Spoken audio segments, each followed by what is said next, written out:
Pai, pela verdade do arrebatamento, que é uma realidade de esperança para a tua igreja. Fale conosco, Pai, nós abençoamos o teu filho, em nome de Jesus, amém. Obrigado.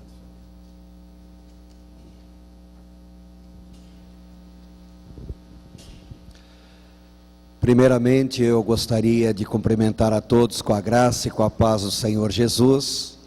Dá para vocês perceberem que eu estou um tanto quanto afônico hoje, tá? Justamente essa semana que o médico disse que eu tinha que falar menos, é a semana que eu estou falando mais, mas Deus proverá. Irmãos, nós estamos estudando alguma coisa a respeito de escatologia bíblica. Há poucos dias atrás, uma pessoa me contestou aqui na igreja e perguntou para mim o que era exatamente aceitar Jesus como Salvador. E a própria pessoa, antes que eu respondesse, acrescentou: fazer parte de uma igreja, ir na igreja, cantar, ouvir a pregação da palavra, ter comunhão com as pessoas, ou ela não usou o termo comunhão, usou o termo viver em rodinha com as pessoas da igreja. Eu falei, tudo isso é aceitar Jesus como Salvador. Mas aceitar Jesus como Salvador é muito mais do que tudo isso. Em primeiro lugar, a palavra ser salvo quer dizer ser liberto. É ser liberto do pecado e das consequências finais do pecado. Não quer dizer que nós sejamos libertos da influência do pecado no momento, mas nós somos libertos da consequência final do pecado, que é a perdição eterna. Ser salvo é ter a esperança de morar no céu. Só isso? Não, mais do que isso. Ser salvo é aguardar a qualquer momento a vinda de Jesus nos ares, para buscar o seu povo aqui na terra. Muitas pessoas, mesmo que se diga cristã, não crê na vinda de Jesus. Alguns até negam isso.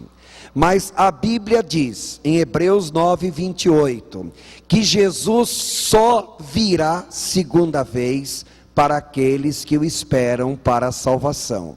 Então, se alguém diz que é crente e não tem esperança na vinda de Jesus, aceite Jesus como Salvador urgente, porque o crente tem que ter essa esperança da vinda de Jesus, o tempo todo.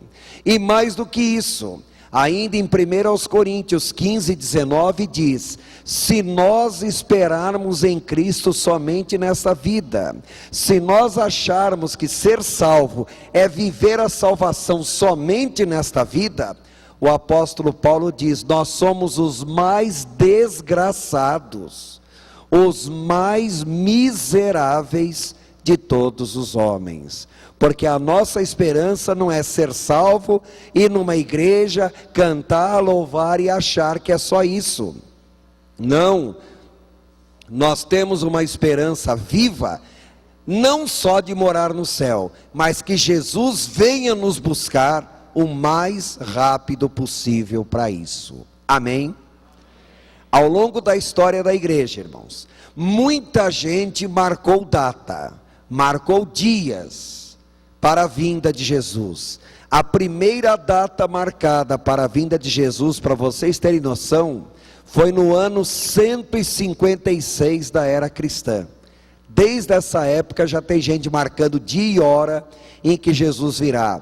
Eu me lembro na década de 80, uma igreja de coreanos, eu morava em Brasília nessa ocasião, uma igreja de crentes presbiterianos, coreanos, eles pregavam abertamente que Jesus viria em 1982, e propagaram, difundiram essa mensagem em tudo quanto é lugar, e gerou muita confusão nas igrejas em Brasília.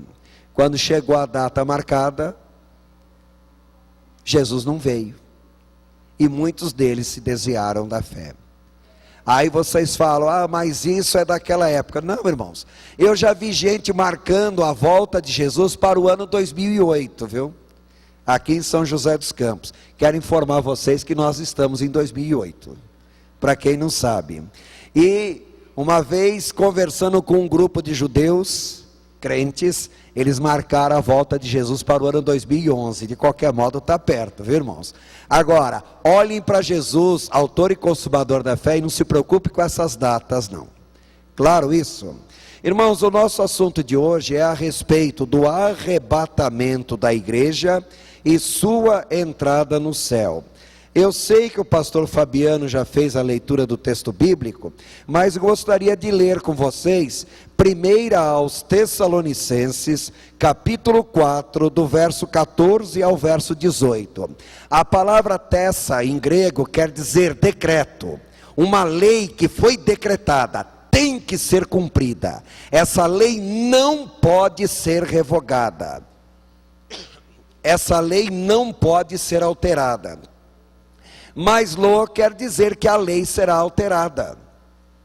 E nike quer dizer ter vitória. Ou seja, ter vitória sobre uma lei que não pode ser alterada. A lei que não pode ser alterada é a lei da morte. E a epístola de Paulo aos Tessalonicenses fala sobre a nossa vitória sobre essa lei que não pode ser alterada, que é a lei da morte. Só para quem não sabe, o próprio nome de cada livro da Bíblia já revela a mensagem que o livro quer dizer. Tessalonique, Tessalonicenses. Tessa, decreto, lei. Lo, não a lei. Nike, vitória. Ter vitória sobre uma lei que não pode ser revogada. Então vamos ver qual é a vitória que nós vamos ter. 1 aos Tessalonicenses, capítulo 4, verso 14 a 18 diz: não queremos, porém, irmãos, que sejais ignorantes a respeito dos que dormem, ou a respeito aos que dormem, para que não vos entristecerdes como os demais, que não têm esperança. Pois se cremos que Jesus morreu e ressuscitou, assim também, preste atenção, Deus, mediante Jesus, trará em sua companhia os que dormem. Então, aqueles que já morreram crendo em Cristo, um dia, quando Jesus vier, Jesus virá com esses que já morreram em Cristo. Quer dizer, quem morreu crendo em Cristo, quando Jesus vier, Ele trará essas pessoas com Ele. Para quê? Para buscar os que já morreram crendo em Cristo. Peraí, se Ele virá com os que morreram crendo em Cristo, para buscar os que morreram crendo em Cristo, parece que há alguma contradição? Não, não há. Deus, mediante Jesus, trará em sua companhia os que dormem. Ora, ainda vos declaramos por palavra do Senhor isso: nós, os vivos, os que ficarmos até a vinda do Senhor. Repare que a Bíblia não diz volta do Senhor. Nós sabemos que é a volta do Senhor, mas a Bíblia nunca chama a volta do Senhor de volta, sempre chama de segunda vinda. Nós, os que ficarmos até a vinda do Senhor, de modo algum precederemos os que dormem, porquanto o Senhor mesmo, dada a sua palavra de ordem, ouvida a voz do arcanjo, e ressoada a trombeta de Deus, descerá do céu.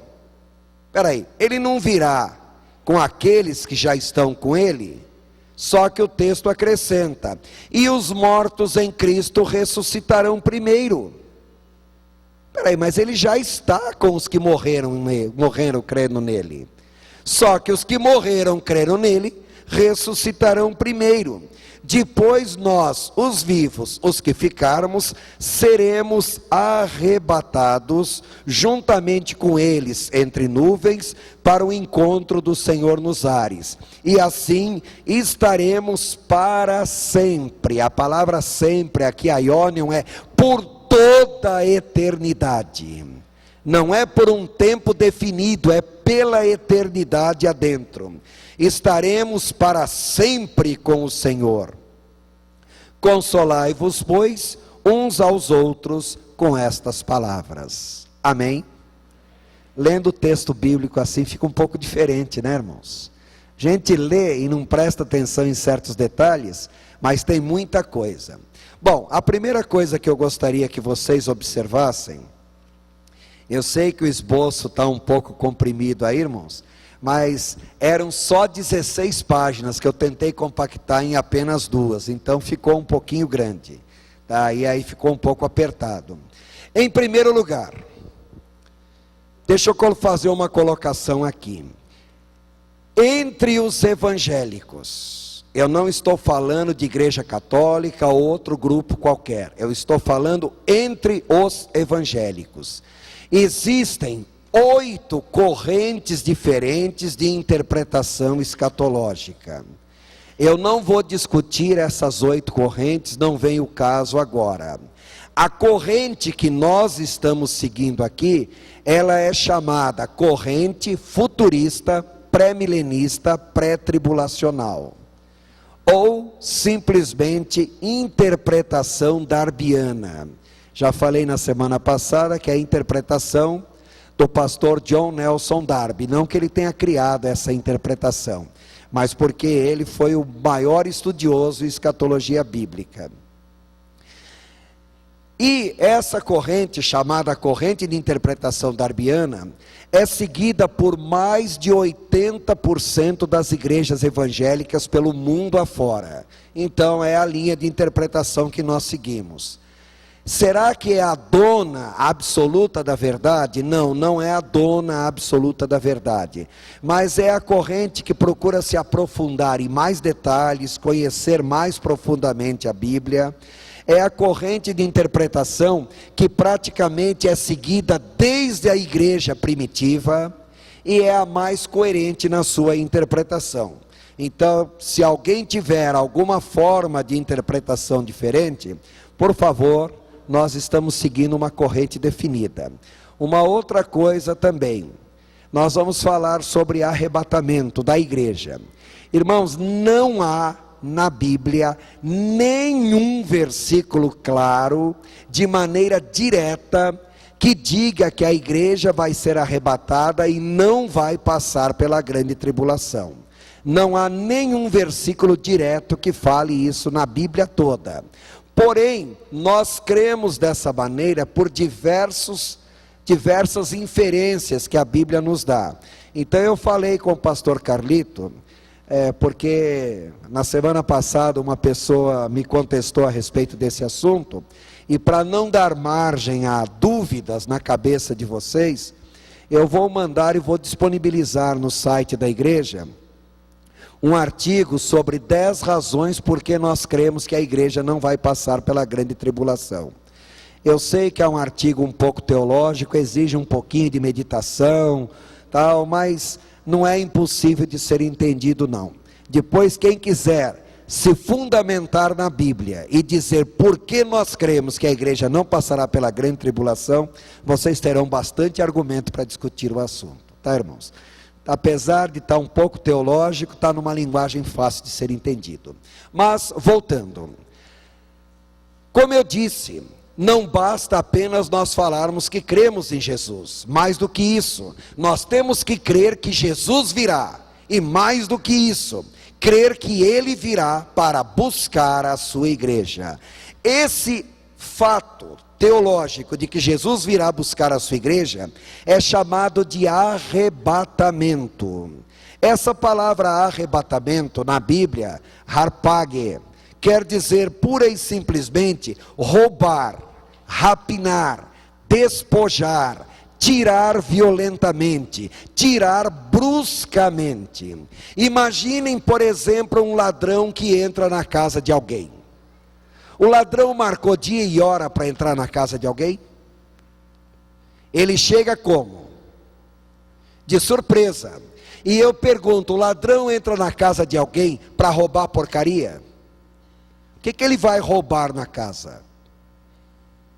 O que tiver de mais importante, o que tiver de mais valioso. É por isso que a Bíblia usa a palavra arrebatamento.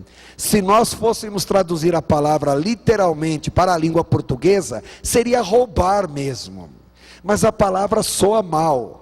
E porque a palavra soa mal, nós não usamos o termo roubo da igreja. Nós usamos o termo arrebatamento. Jesus virá sem avisar o momento exato, virá à terra para tirar da terra o que existe de mais importante aqui na terra para ele. E o que tem de mais importante é a sua igreja. Irmãos, Jesus não precisa de ouro ou prata, ele é dono de tudo isso.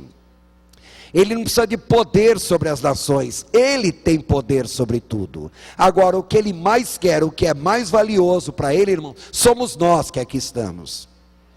As pessoas que creem em Jesus, esse sim é que ele virá para tirar. E quando ele vier, ele vai tirar bruscamente. Tentem imaginar, por exemplo, um piloto de avião. Esse avião está voando, o piloto está pilotando, e esse piloto, para azar dos passageiros, é crente. E de repente, irmãos, o Senhor tira o seu povo, tirou o piloto. Agora tente imaginar a coisa drástica, não tem ninguém dentro do avião que saiba pilotar. E o piloto foi tirado. Pergunto, qual é a consequência final? Vocês já viram pessoas que colocam nos seus carros aquele adesivo: em caso de arrebatamento esse carro ficará desgovernado? Já viram esse adesivo fixado em carro? Irmãos, é exatamente isso. Em caso de arrebatamento vai ter muito carro desgovernado por aí. Pergunto, numa situação dessa, é ou não é algo dramático? É ou não é algo tétrico? Tétrico para os que ficarem, é claro, né? Bom, irmãos, mas a palavra arrebatamento quer dizer exatamente isso. Uma certa ocasião, os discípulos chegaram para Jesus e falaram: mestre, que sinais haverá de tua vinda? Repare novamente, vinda, não falou volta. Que sinais haverá da tua vinda e do final dos tempos ou da ressurreição dos mortos? E Jesus disse pura e simplesmente que não cabia a eles conhecer essas situações, mas Jesus começou a enumerar vários sinais. Ele fala de guerras, rumores de guerras, terremotos, maremotos, fome, chuva, seca, peste. Ele enumerou mais de 50 sinais diferentes que deveriam ser observados. Só que esses sinais, irmãos, ao longo da história da igreja, sempre aconteceram. Tudo isso daí acontece e acontece com muita frequência. Então nós temos que observar: eu vou olhar guerras, para saber quando Jesus virá. Então, olha, guerra é um negócio que sempre houve. Eu vou olhar quando aconteceu um terremoto tremendo. Sempre houve, e a tendência é piorar. Então, a Bíblia nos aponta 4 sinais. Dos mais de 50 enumerados por Jesus, irmãos, tem 4 sinais que são os mais importantes, que nós deveríamos observar, não para marcar datas, mas para nós termos uma noção da época aproximada em que Jesus virá. O primeiro sinal: Israel deve voltar a existir como nação independente sobre a terra. É o número 1, olhem no esboço. Uma certa ocasião, isso já na terça-feira da semana que Jesus morreria, ele indo de Betfagé para Jerusalém, ele viu uma figueira muito bonita, com muita folhagem, e a Bíblia diz que Jesus teve fome e se aproximou da figueira para procurar fruto. Só que o texto bíblico diz: mas não era época de figo. E Jesus não encontrou figo na figueira, não era época de figo. procurou, não achou, não era a época, e a Bíblia diz, e ele amaldiçoou a figueira, e disse, nunca mais nasça fruto de ti. Espera aí, não era a época de figo, ele foi procurar figo sabendo que não tinha, não encontrou, amaldiçoou a figueira. Eu acho que Jesus estava equivocado, não estava não? Não, irmãos, ele não estava.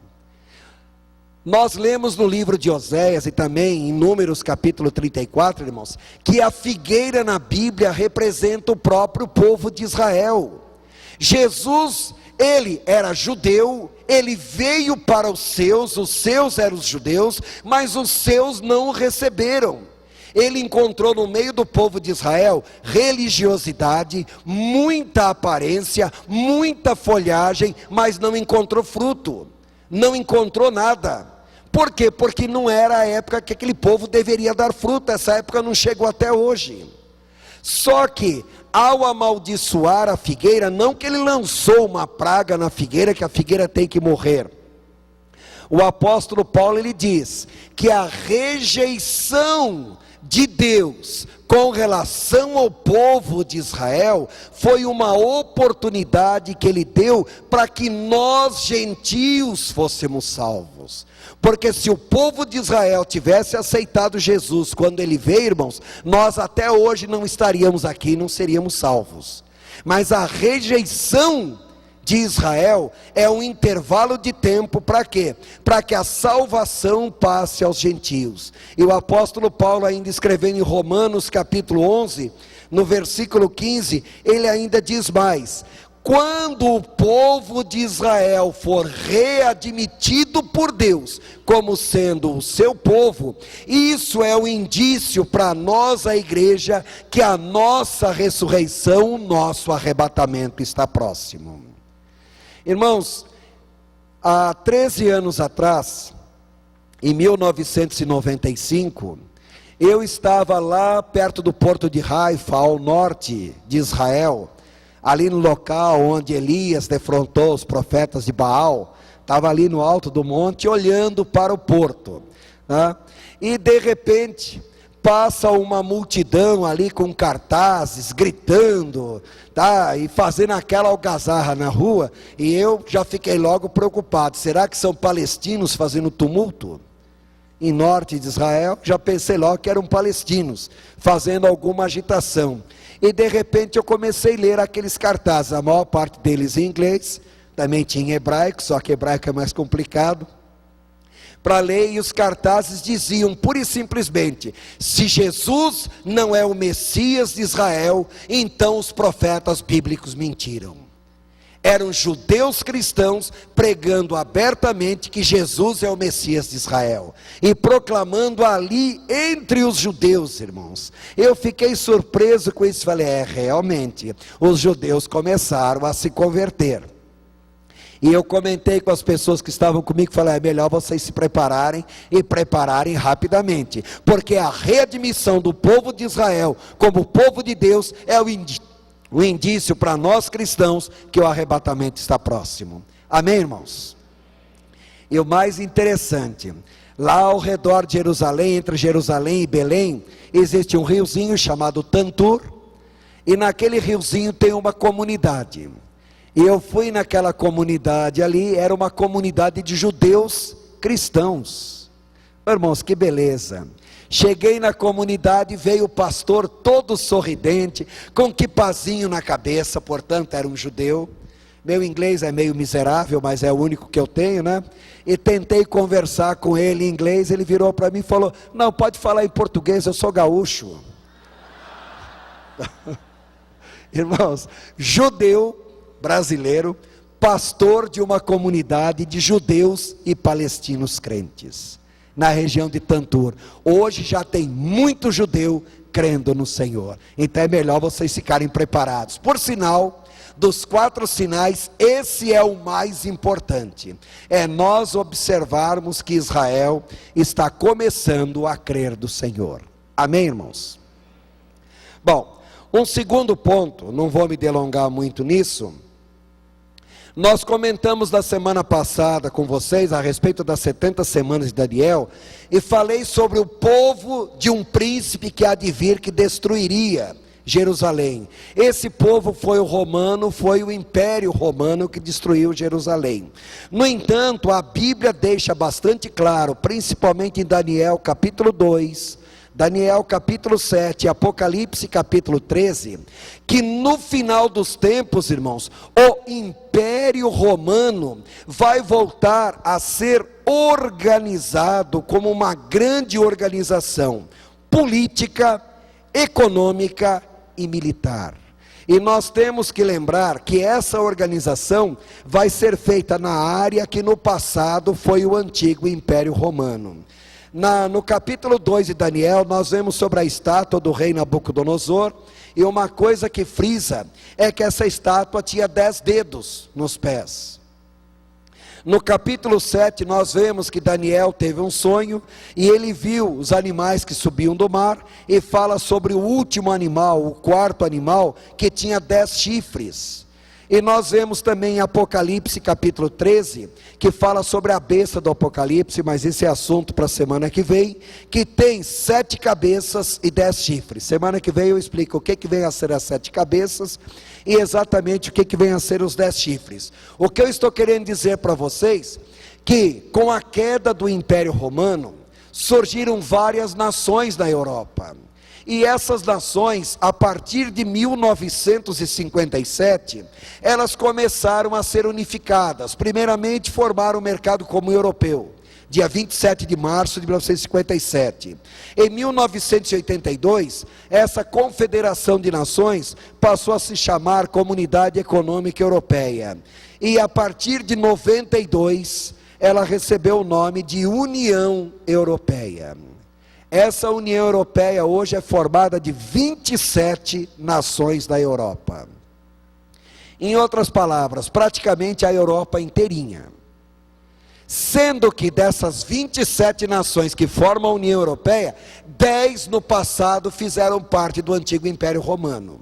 Portugal, Espanha, França, Bélgica,